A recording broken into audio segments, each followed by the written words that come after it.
Kaixo, nire super txiki maiteak, zer modu zaudete zuen superbotereak entrenatzen eta entrenatzen, ahazten, espero dut baietz. Gaurkoan, pertsonaia hiltzen lagunduko dizuet. Zer da hori? Beldurrezko filma bat? Bideo beldurgarri bat? Agindu arriskutsu bat? Ez da hori.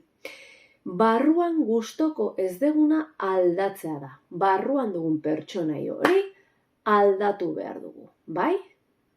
Zergatik?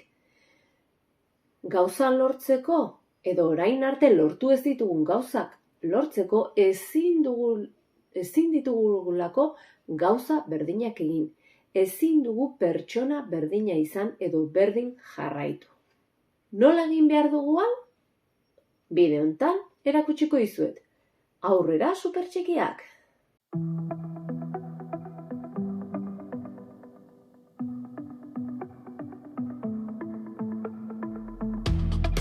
Amarena, haren esentzia, txori libre, kate zalea, begietan, kemenaren grazia, iragana, testigu berria. Gure supertxikien 3. liburuan 16. atalean, ziberbertxok argitzen die zein dan beraien erronka. Zein da hil behar den pertsonaia? Gugan gustoko ez degun hori.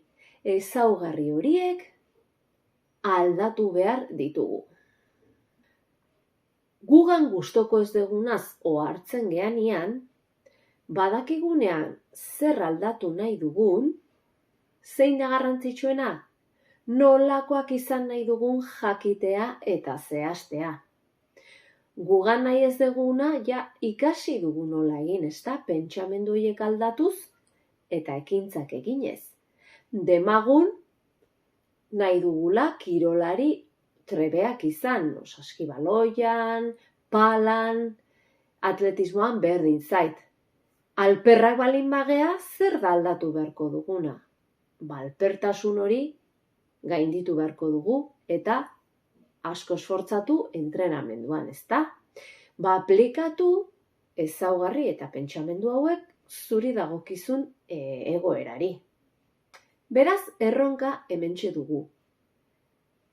Nik hartuko nuke zuen kuaderno kutxuna, berdin zait egunerokoan, zu nahi duzun tokian, apuntatu itzazu, zuk nolakoa izan nahi dituzun 3 ezaugarri.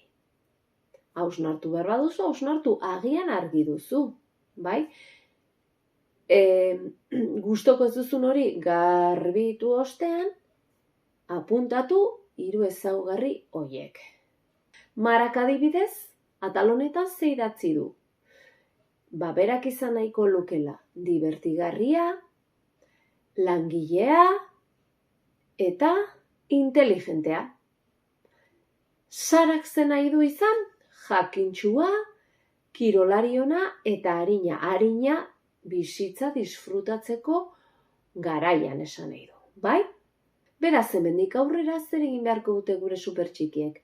Arreta jarri pertsonai berri horretan. Nahi degun ezaugarri horiek lantzen hasi behar dugu, oraintxe bertan. Beraz, zein da botatzen dizuedan erronka?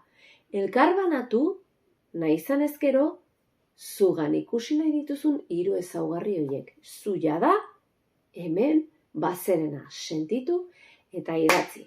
Oso gustora irakurriko ditut eta hasiko gea super pertsonai, super txiki hau lantzen indar handiak egin. Ados, aurrera super txikiak!